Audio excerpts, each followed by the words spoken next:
Pruning is an important part of Pitahaya production, and typically there are three different types of pruning, or three different purposes for pruning Pitahayas.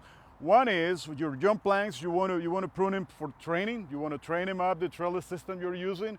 So how to prune them will depend on the trellis you're using and what or how you want that plant to look when it is mature. The other part of it is sanitation, and that means that you remove shoots that are either diseased or have broken off, or that are showing signs of sunburn or what have you. Whatever problems you see with them, that need, it's easier or better to remove them. And the third one is pruning for production. You don't want your plants to be heavy. I mean, pitahayas can get heavy quite easily. And one of the problems is that as pitahayas grow, they just grow layer upon layer of plant material.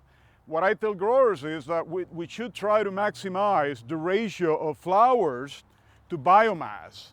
As you can tell on this plant, and the reason is all the flowers are always going to be on the outside. There is hardly any flowers inside the plant.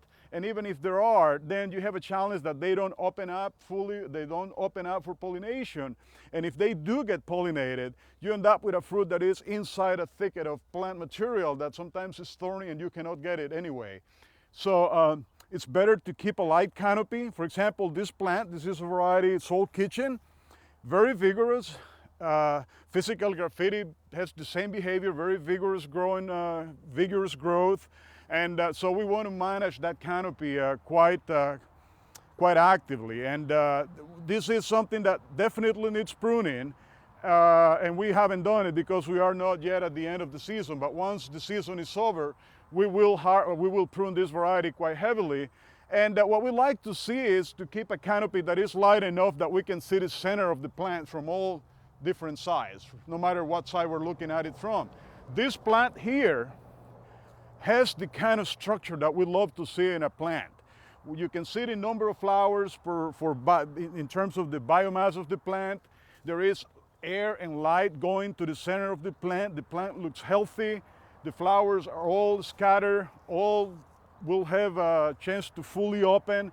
And this is kind of what we achieve by pruning. When we prune, we like to cut right at the center of the plant. We don't just cut on the outside, because every time if you just cut at the ends, what you're doing is you're lowering your plant. Every time you cut, you get new shoots from here, and then the plant keeps getting lower and lower. So what we want to see is just open up the center of that plant like you can see here. This is the ideal structure for a plant under this trellis system. The other aspect is we remove, because we manage this plants, this planting as an orchard where each plant is treated individually as if it were a tree or a bush. We usually remove all the plant material from 2/3 down, up to 2/3 of the trellis system. In this case, we let it grow because we wanted to develop some plant material that we're going to use for propagation later on, especially out of these varieties. Like Haley's Comet, which we didn't have a lot of material, so we're letting the plant material to grow on, all these shoots to grow and season, and we'll use them for propagation. But at the top, this is the ideal canopy that we want to keep.